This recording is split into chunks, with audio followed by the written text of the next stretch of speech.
incident.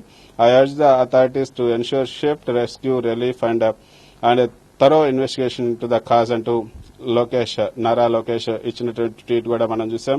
So UK కూడా స్పందించింది. UK కొద్దిసేపటి క్రితం ఇచ్చినటువంటి స్పందన కూడా మనం చూస్తే ఈ సంఘటనకు సంబంధించి మాకు సమాచారం అందింది. అయితే దీనికి సంబంధించి ఇంకా మాకు పూర్తి సమాచారం వచ్చిన తర్వాత మేము స్పందిస్తాం. We're aware of plane crash in Ahmedabad.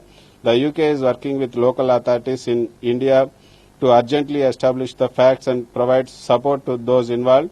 British nationals who require consular assistance or have concerns about friends or family should call అంటూ ఒక కాల్ కూడా అంటే వాళ్ళు ఒక కాల్ సెంటర్ నెంబర్ కూడా ఇవ్వడం జరిగింది UK government. So UK government కూడా మన భారత ప్రభుత్వంతో సంప్రదింపులు మొదలుపెట్టింది. యూకేకి సంబంధించినటువంటి బ్రిటిషర్స్ కూడా ఇందులో సుమారు 60 నుంచి 70 మంది వరకు కూడా ఉన్నారు. కాబట్టి మొత్తం హోల్ కేంద్ర మంత్రివర్గం అదేవిధంగా కేంద్ర ప్రభుత్వంలో అన్ని శాఖలు కూడా ఈ సంఘటనకు సంబంధించి కొంత దిగ్భ్రాంతికి అయితే గురయ్యాయి. గతంలో లాల్ బహదూర్ శాస్త్రి రైల్వే మంత్రిగా ఉన్నప్పుడు ఒక రైలు ప్రమాదం జరిగినప్పుడు ఆయన వెంటనే రాజీనామా చేశారు. కాబట్టి ఇంత పెద్ద ప్రమాదం జరిగింది కాబట్టి వెంటనే ప్రధాని మోదీ, అమిత్ షా, కేంద్ర విమానయాన శాఖ మంత్రి రామ్మోహన్ నాయుడు వెంటనే రాజీనామా చేయాలన్న ఒక డిమాండ్లు కూడా వస్తున్నాయి.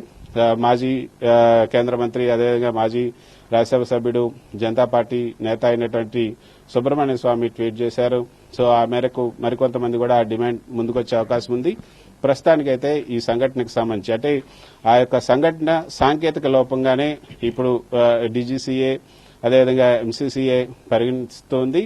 సో సాంకేతిక లోపం వచ్చింది కాబట్టి మేడే కాల్ని ఈ యొక్క పైలట్స్ ఇవ్వడం జరిగింది. సో సాంకేతిక లోపం ఎందుకు జరిగింది, సో ఏ విధంగా జరిగింది అన్న వివరాలు కూడా తీస్తూ ఉన్నారు. సో సంఘటన జరిగినటువంటి తీవ్రత మనం చూస్తూ ఉంటే రిమోట్ ఛాన్సెస్ గానే ఉన్నాయి. ఎందుకంటే ఫ్యూయల్ తో పూర్తి స్థాయి ఫ్యూయల్ నింపుకొని ఇక్కడ నుంచి అహ్మదాబాద్ నుంచే బయలుదేరింది కాబట్టి ఆ ఫ్యూయల్ కూడా దీనికి యాడ్ అయి ఉంటుంది. ఈ ప్రమాదం జరిగినప్పుడు పెద్దగా మంటలు రావటం మనం చూసాం. ఒక్కసారిగా ఒక అగ్ని గోళంలాగా మొత్తం నిండిపోయింది. ఆ తర్వాత ఒక్కసారిగా పొగలు కూడా వచ్చాయి. కొంతమంది అయితే ఫేడ్ అయి ఉంటారు, కొంతమంది చిన్నారులు కానీ కొంతమంది ఉండుండొచ్చు, కొంతమంది బతికే అవకాశం అయితే ఉంది. కాకపోతే కొంత అర్జెంట్ గా వాళ్ళకి హెల్ప్ కనుక అందిండి వాటన్నిటిని శకలాలన్నింటినీ కూడా డెబ్రిస్ ని బయట తొలగించి వాటిని కొంత ప్రయత్నం చేస్తే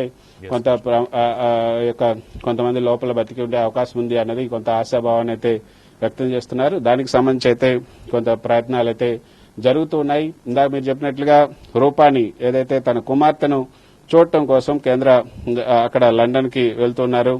అక్కడ తన 12:10కి తన కుమార్తెను చూడటానికి ఆయన విమానం ఎక్కినట్లుగా కూడా మనకు వార్తలు వస్తున్నాయి. సో విమానంలో గుజరాత్ ఉన్నటువంటి సీఎం గతంలో మనం చూసాం. ఏదైతే బీజేపీకి చెందినటువంటి విజయ్ రూపానీ 2016 నుంచి 2021 వరకు కూడా 2 సార్లు గుజరాత్ ముఖ్యమంత్రిగా పనిచేశారు. ఆయనకి 2 కుమార్తెలున్నారు. ఒక కుమార్తె, 2 కుమారులు, ఒక కుమార్తె. చిన్న కుమారుడు పూజిత్ ఒక ప్రమాదంలో ఇటీవల ప్రాణాలు కూడా కోల్పోయారు. అహ్మదాబాద్ లో ఈ యొక్క 12 గంటల 10 నిమిషాలకు ఆయన విమానం ఎక్కినట్లుగా కూడా బోర్డింగ్ సమయం కూడా చూపిస్తూ ఉంది.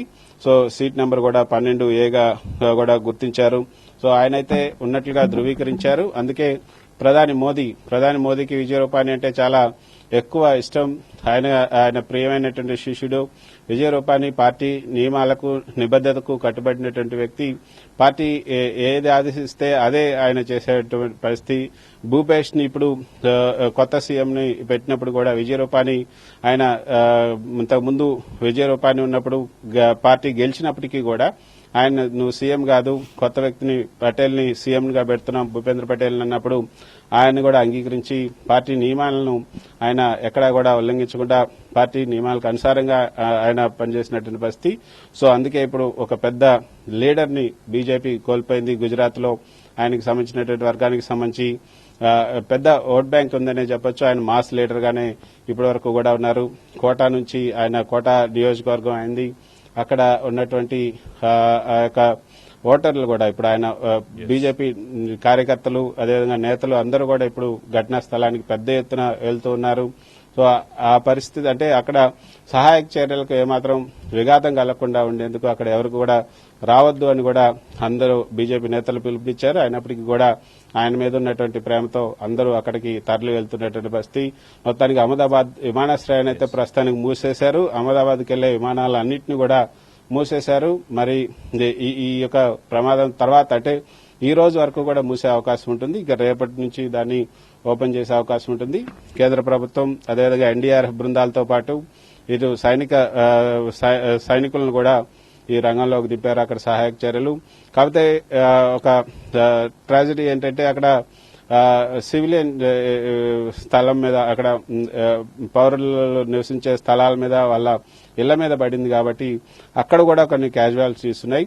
అందుకే ఇప్పుడు మనం చూస్తున్నటువంటి అంబులెన్స్ లో తీసుకెళ్తున్నటువంటి వాళ్ళందరూ కూడా అక్కడ ఫ్లైట్ పడిన తర్వాత విమాన ప్రమాదం జరిగిన తర్వాత అక్కడ కొలాటరల్ డ్యామేజ్ కి సంబంధించి అక్కడ దానికి సంబంధించినటువంటి ఆ యొక్క క్షతగాత్రులందరినీ కూడా ఈ అంబులెన్స్ లో తీసుకుని పక్కనే ఉన్నటువంటి ఆసుపత్రికి తీసుకెళ్తున్నారు.